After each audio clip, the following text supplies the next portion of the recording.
capstone subject, we had like a simulation where we Mm-hmm. need to run a new marketing division of a cycle company. Mm-hmm. And we as a team, we take each roles. Like I was the internet marketing manager, and someone was the brand manager, and we created a marketing plan. But Yeah. uh, I don't remember how we did it. Yeah, Yeah. it's been a while. That's okay. All good.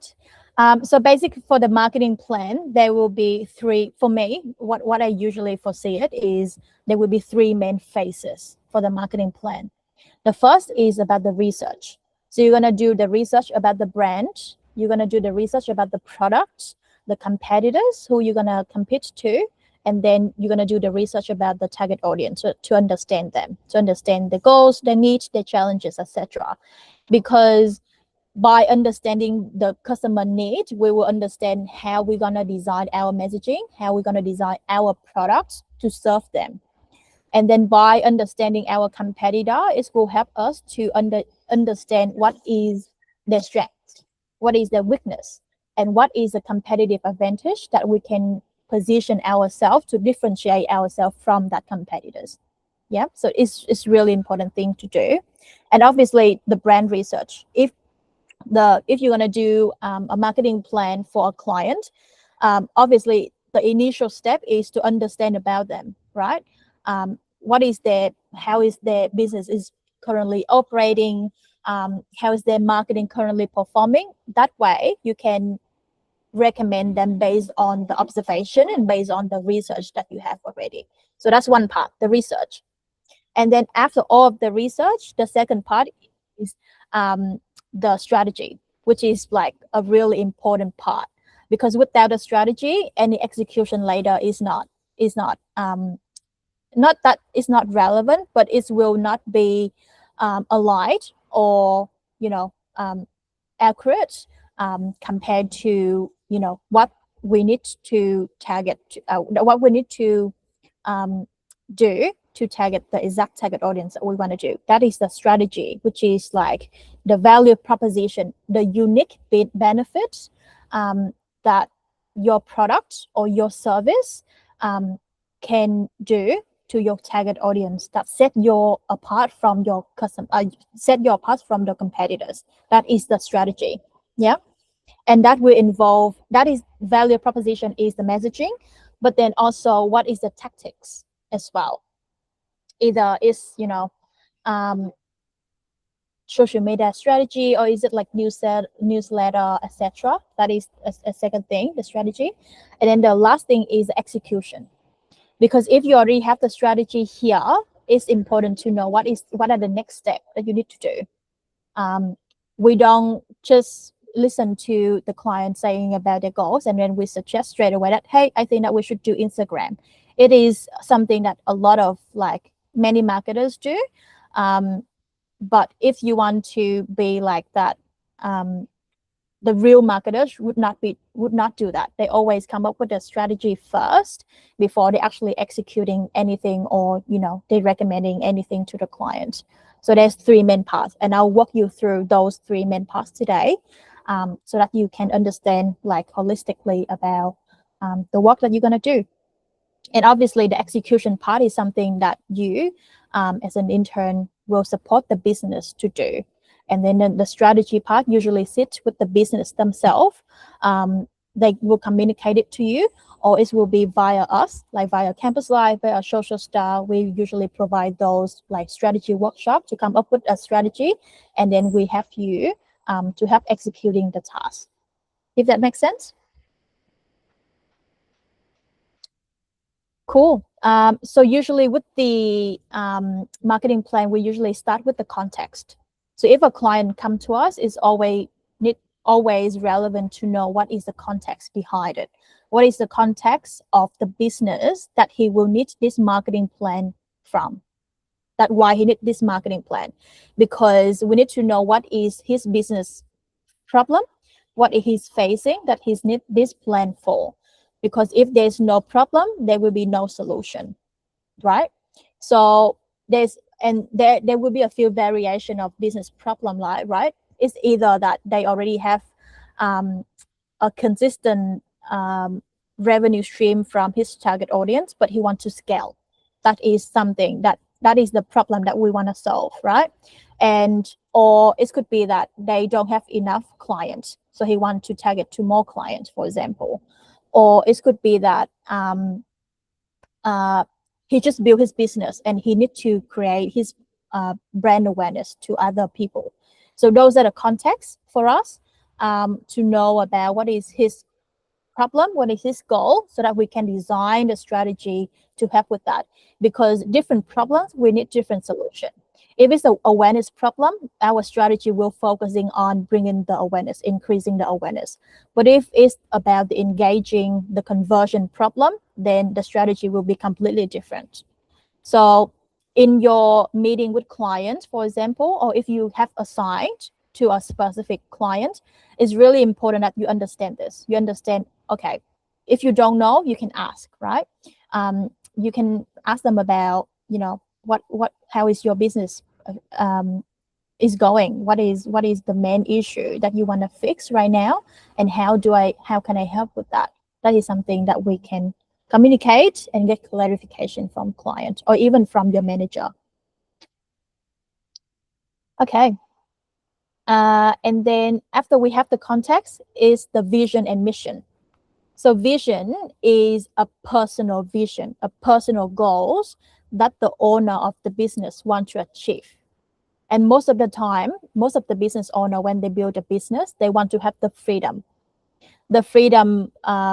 to that they can do something that they can do for their own personal life. So let's say most of people say, oh, I want to, I want to achieve like $1 million per year, for example. That could be the goal, but what is the vision behind it? Why do you want to achieve the $1 million?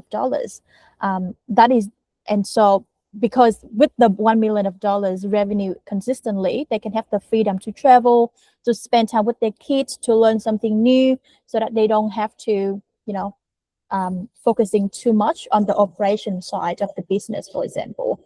And that personal vision will inform the mission of the business.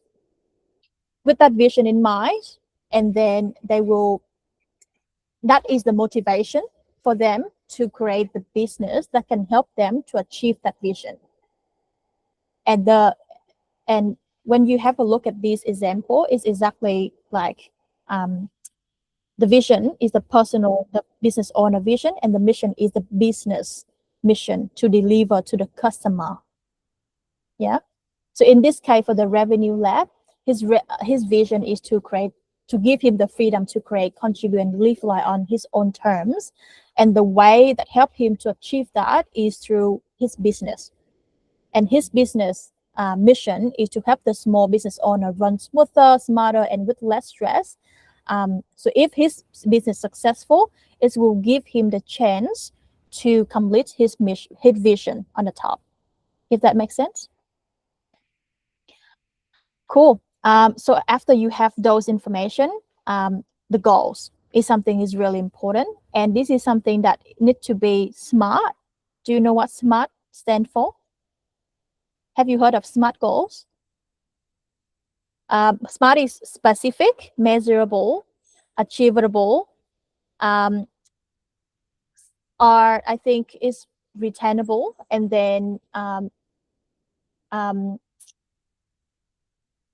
and then it have to be trackable as well. So for the goals, we usually divide it into two parts. One is the long-term goals, which is around 1 to 3 years. Where do they want their personal lifestyle, the vision to be? What do they want to achieve for their brand in the long term, right? And then what is the revenue or the growth that they want for their business in the next 1 or 3 years? And then from these long-term goals, they can be divided into the shorter goals. And this, we usually do it from 1 to 12 months. And with these short-term goals, we use the e-ttraction funnel to break it down. If you have, and I have mentioned about this funnel many times before, right? It's divided into 4 main stages. sales, hot, warm, cold. And essentially, if you study marketing before, it's basically awareness, consideration, and conversion. But in our methodology, we like to call them cold, which is the cold phase, the awareness phase. How many people do you need to aware of your business to make them to engage to your business, to your brand? That is so. And for the cold phase, we do have the specific goals here as well, right? So, for example, um, I want to achieve 10,000 impressions on my LinkedIn content in the next 12 months. It's timely. It's in a time frame, 12 months. It's specific enough that I want to reach like 2,000 impressions. And it's measurable because you can actually track those information on your LinkedIn profile, right? And then the second is the warm phase. And for this phase, we usually define it by the numbers of engagements you have for your content. So it could be reactions, reposts, comments, etc. And the way we do it is it will be 10% conversion rate compared to the cold phase. So if you want to reach 2,000 impression, you need to have at least 200 engagement. Yeah. This is the formula that we come up with after like many years of working with professional services people. And obviously different industries will be different. If you sell products, the conversion rate will be really different, right? But this will be mainly for professional services like the accountant, doctors that is our main customer client that we usually work with at Social Star and BYOB. And then next one is the hot phase. There will be a 10% conversion rate as well. So if you want to have 200 engagement, then the goals for the hot phase will be 20 conversation. And those conversation could be happening in, those LinkedIn outreach connection that you send out. If you send out connection, like 100 connection to people, how many actual conversation, meaningful conversation, you can have with the target audience. And those conversations can also calculate it based on those discovery call the business owner have as well. Yeah. So all type of conversation. That is how we can measure it. And that's why it's really important that we work with the business owner on a like weekly basis, so that we can collaborate, so that we can capture these information from them. Yeah. And then from those hot phase, we need to know what is the sales target. This is something that we should ask. We should understand first before we work backward. We work outward. Yeah. So from 20 conversation, we need at least, and that is aiming for 5 sales target. Because from our experience, there will be usually 25% conversion rate from conversation to sales target. So if the client say to you that I want in 1 month, I want to have 5 sales, then it means that in 1 month, they need to have at least 20 conversation with like engaged audience to make it happen. If that makes sense? Cool. So similar to your case, for example, if you want to have at least just one job interview with your employer, then you may need at least like 4 conversation. If you want to have one job secured, you may need to have 4 different interviews in a month to make it happen. And in order for you to have these 4 interviews, you need to get shorted, or you need to get they have to be at least 40 people who you engage with. It could be people who is from that company that you apply your job from, or it could be, the people who is in your network. This have to be at least 40. And in order for your content to be engaged by 40 people, it needs to be seen by 400 people. Does it make sense to you? Cool. And then from the short-term goals, we need to know about the target market. And this is something that we can work collaboratively with the owner to understand. Yeah. As a business owner builds their own business, they will know who they want to target to, right? And then our job is to help them to research more to understand about that target market.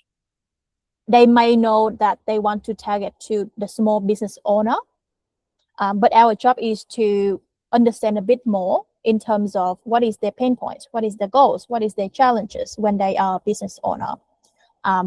This might not be specific enough, but I think a better way to do it is we need to know exactly what is the industry of the small business owner we want to target to make it even more specific in terms of targeting. And also the size of the business as well is really important, like the revenue, like is it like from 0 to 1 million, or is it from 1 million to 10 million? Because in different stages of the business with different revenue, their goals, their challenges, their need for a specific service will be really different. So understanding deeply about the target audience will be a really good starting point for any strategy happening afterwards. Yeah.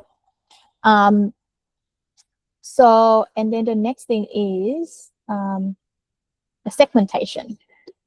The client may tell you that they want to target different people. So for example, for Campus Life, we're not just targeting the student, we're targeting there's two segments in our target market. The first one is small business owner, which is the client side. We want to attract them. And then the second segment is, the marketing students. And in the marketing student, there will be two sub-segments as well, which is current student and then graduate. Because in different stages of your education or your employment, you will have different goals, right? So we need to separate all of these segments to understand deeply about their need and their pain point.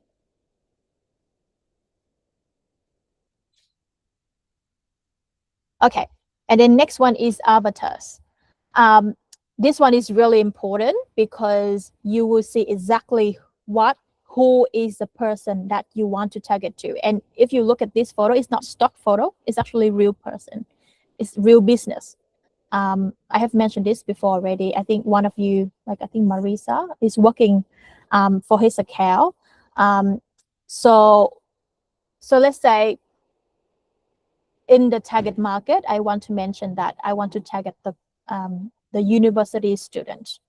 But each of the university students will have different backgrounds, different needs, different pain points.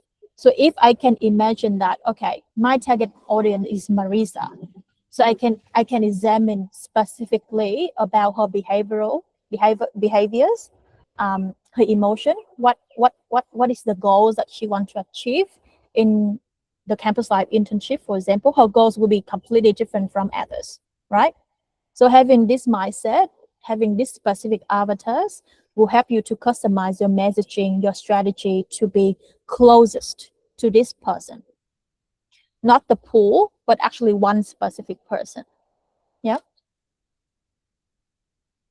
And the way you can do it, how you can do it. Again, you can work with the client to understand if they already have been operating in their business for a while, they will know exactly who they want to target to, right? So you can ask them about those people. You can ask if there's any specific person that you want to target to. And then your job is to, when you know about that person already, you may not understand all of the thing about their goals or their pain points, but you can do research. You can leverage AI to research about this segment, this target market, and then that is the secondary research, right? But then the primary research is when you can have an interview, have a conversation with your client to get those information from, and then combine it to come up with this profile. Yeah.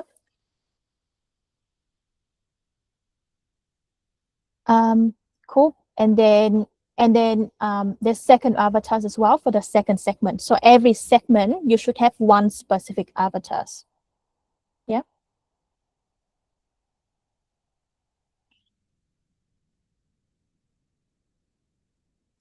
Now, competitor analysis. Now that we already understand what our target audience needs and challenges, etc., we need to understand how is our competitors are doing. So we need to look at those people who have the same service as us. What is their website? What is their social media presence? Is there any and then we examine that what is their strength are. If they have a strong brand but they don't have a consistent content cadence, is something that we can do to set us apart from them, right? And then we need to examine their services as well. If their services is having this like three different strengths, but then there is weak in a specific issue, then it could be an opportunity for us to position ourselves to do it better, to differentiate ourselves from them.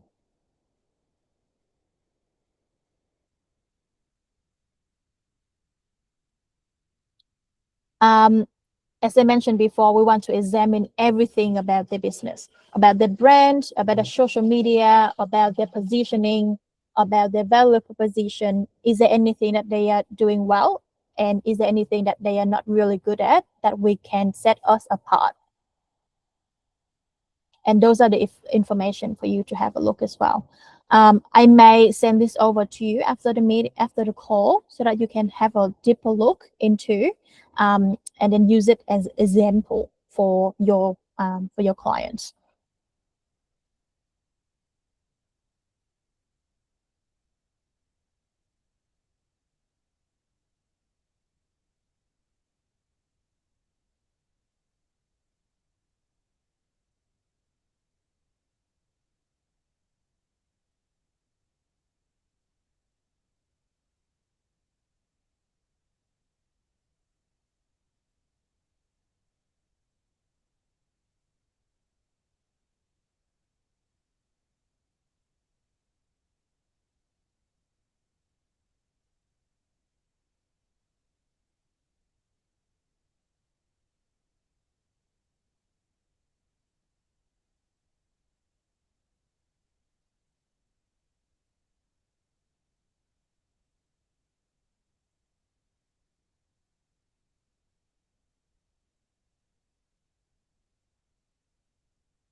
Hi, Tim. I'm back.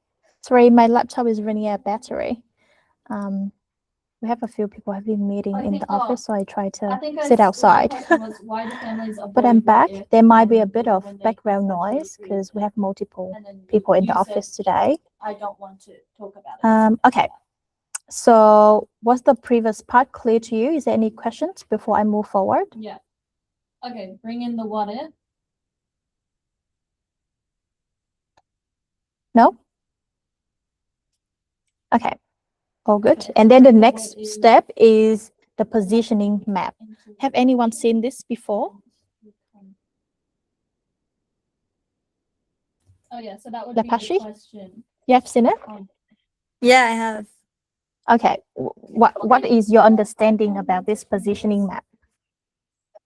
It's basically like a diagram based on certain qualities that you want the product or service of your brand to have or be perceived by consumers in the market rather.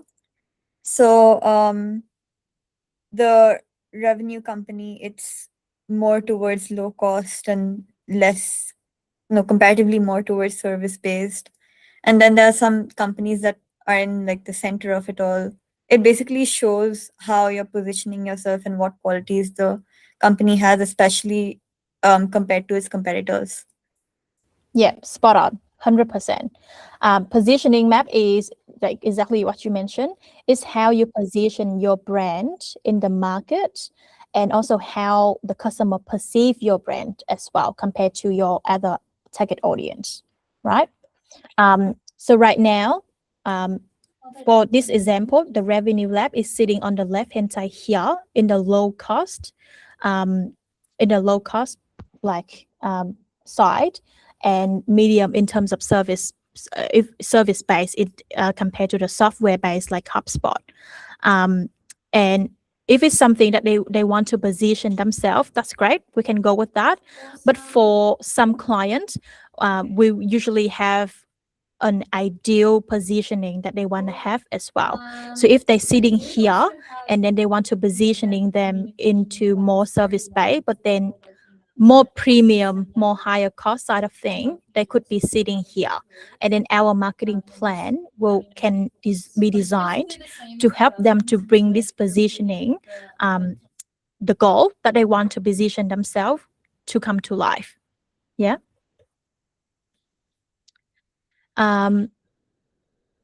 And then after we have this positioning map, the next step is to understanding what are the main points of difference of the business.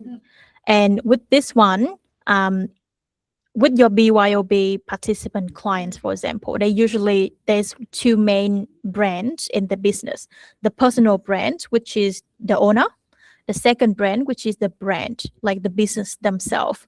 So if you can list off the point of difference of, the both of them, that would be ideal. We usually list out around like 3 to 5 point of difference, because these could be used as the content pillars or content topics or content ideas that we're going to do later on. And these are the things that we want to keep consistently mentioned in all of the marketing that we want to position, because we want people to know about our strength, our point of difference compared to other competitors. Yeah.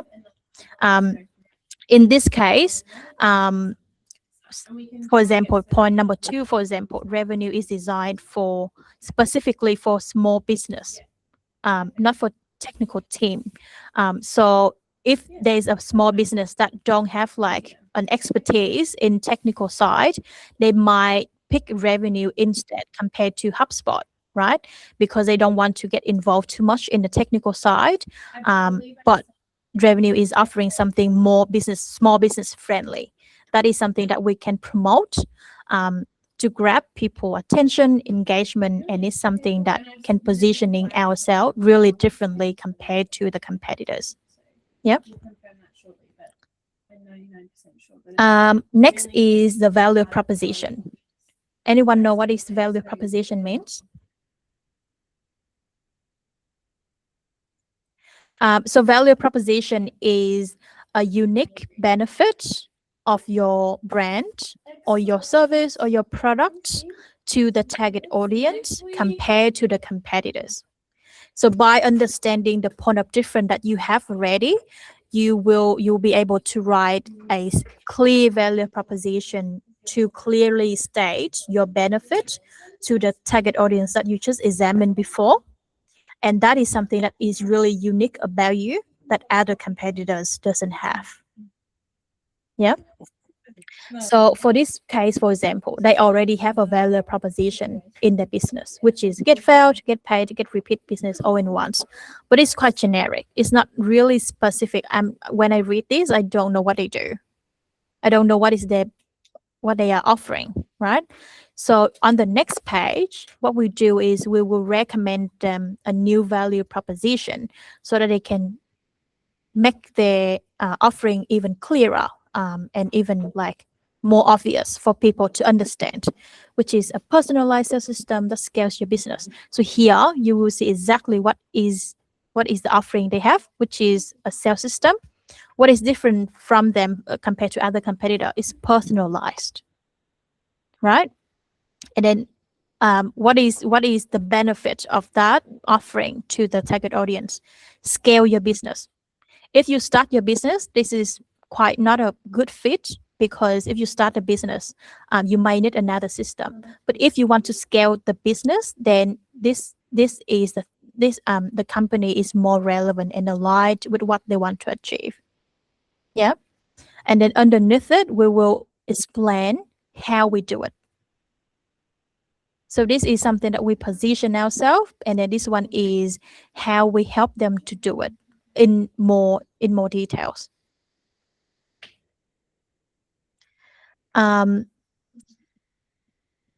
So for example, here we mentioned that there's a sales system, and then we explain that it connects the website, social channels, calls, messages into one platform. That is the how. That is how we can do it, right? And then the next page will be just reinforce that idea that we have to explain it better. And then the next phase is about what do we want the customer to feel when they reach that value proposition.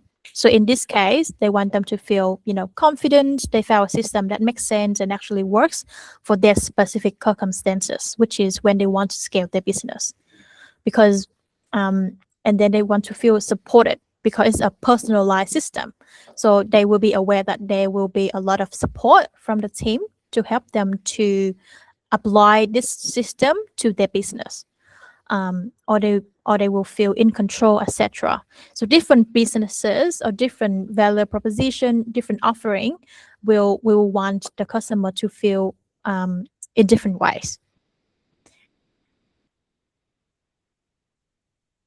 And the next page will have a few inspiration pages. So here are the things that other like competitors are doing in a good way, in a positive way, that we want to take the inspiration from to do it for our own brand.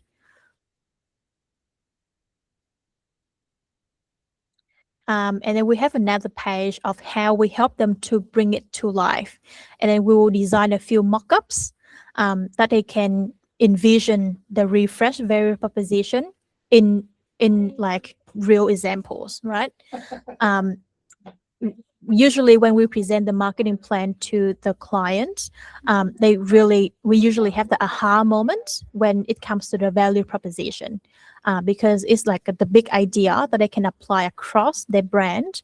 And this is some example that we do for the client.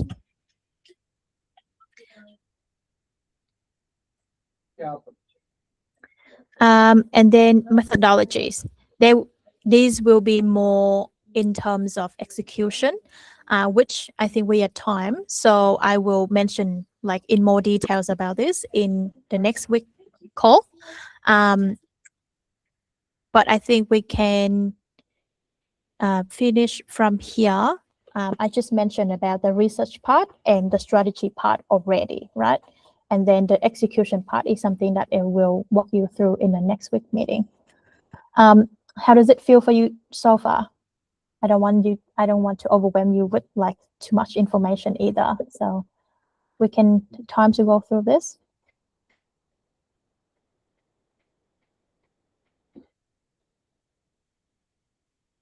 Do you feel like if you gonna redo it for like the LinkedIn outreach or the content that you're gonna do, you have a clearer direction on what you need to do to do the execution? Yeah, cool. All right. And I think most of us already get matched with like business owners and clients already, right? So these could be the prompt or the starting point in the discussions or in the meetings that you have with clients, for you to understand about the business, and also to make sure that our execution is always aligned with the strategy. If you have worked with an account manager, it might be a bit more guided, because they will usually handle like the communication part with the client. But then if you match with like a BYOB person, then this will be a chance for you to communicate and work more collaboratively with them to understand the real business, the real problem that they're facing in the business, and then the specific thing that you can do to help them to execute and help them to achieve their goal, whether it's awareness or conversion. And it's something that you can brought up into this meeting as well at the start of the meeting. If you have any questions or if you run into any issue with your clients, always feel free to bring it up. And then I can help you to, navigate those questions and concerns. Yeah. I would love everyone next week as well to bring on your experience working with client as well, because we can learn from each other, because you guys have get matched with a lot of different business working on different things. So if we can cross share the knowledge, cross share the experience, I think it's part of the program that we can learn from each other. Cool. Alrighty. I hope it's helpful. We'll come back next week and run through the rest of the marketing plan. Yeah. Alrighty. Thanks, everyone. Thank you. Thank you.